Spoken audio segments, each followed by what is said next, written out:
You know, it's almost like your birthday with a package from China, so let's go.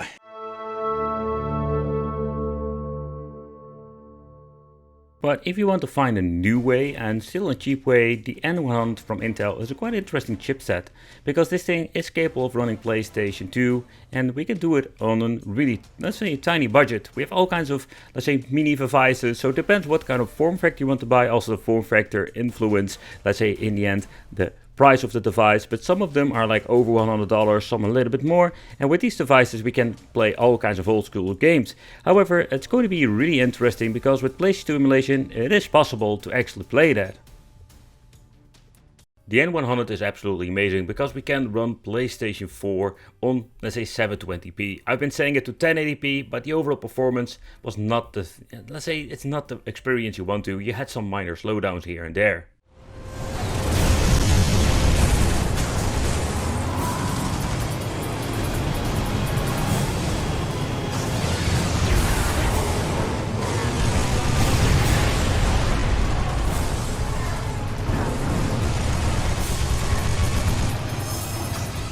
Look at the page itself, you can just actually see there are so many different solutions out there on AliExpress.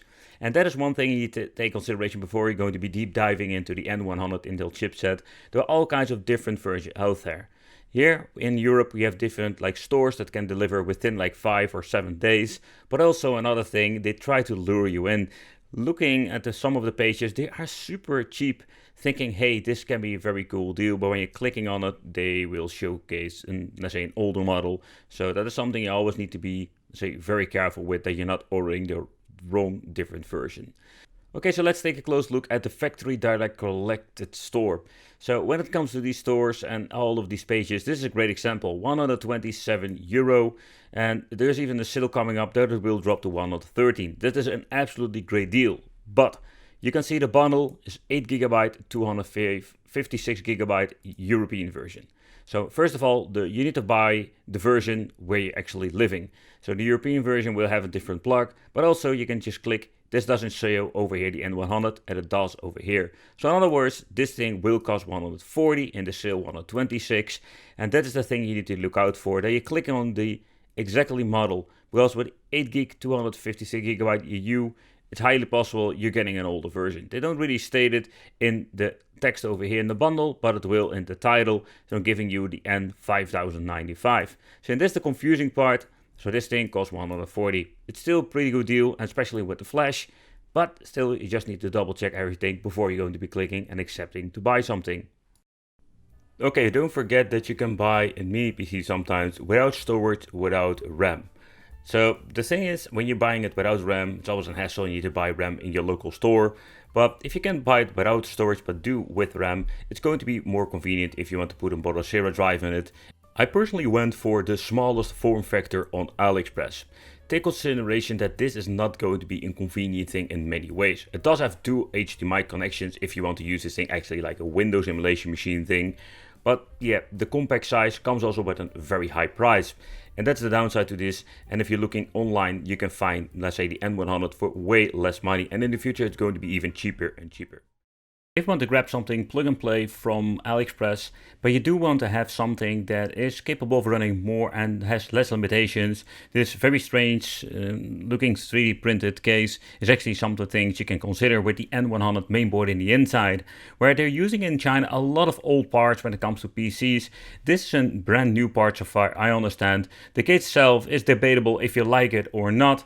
However, this is a very interesting option, plug and play ready, and you can play actually thousands of different games. Yep, sliding it out, you can see they're using just a Batocera drive in here, a single slot of RAM, and having the N100, a brand new board. So that's absolutely cool with an active situation. But this is quite interesting because this is a board that has a lot of options when it comes to emulation itself. But with PlayStation 2, we do have some great performance. Native resolution, we can play a lot of games. I would maybe always say all the games. But if you're going to be having a little bit of an upscaling going on, depending on what kind of game. So for example, having the game over here, the Contra game, we can even do a little upscaling for 80p or maybe even 1080p, 720p. But again, it's going to be a hit or miss with some of these systems. So that's absolutely awesome. that we can finally play some PlayStation 2 on emulation on a quite cheap box. And I think that's one of the benefits of, let's say, the performance of many, let's say, newer generation of chipsets. Technology is becoming cheaper and faster, and that's one of the cool things. So I do wonder if you have like cheap PCs in the future that can also play PlayStation 3. Regarding PlayStation 3, let's get into it, because this is just going to be a completely different story. Woo! Boss battle! Yeah! And they also made another N100 version, and this is just, I think it's also called the AK1 Pro or some kind, another Super Console clone, but this is the same kind of mainboard, only in a normal, let's say, horizontal case. It's also 3D printed, the same kind of quality on the outside, but also the mainboard is exactly the same. But you can see they are being really creative when it comes to the N100, but the price range compared with one you can make yourself is of course way higher. But then we're having the MSI Trident, a familiar brand. And with this particular model we do have an Intel in combination with a GPU of NVIDIA. And it's a very interesting combination. You can also use it with Windows gaming, but also you can use it with Batocera. And what is convenient that with the combination we do have more possibilities, particularly when it comes to the GPU side.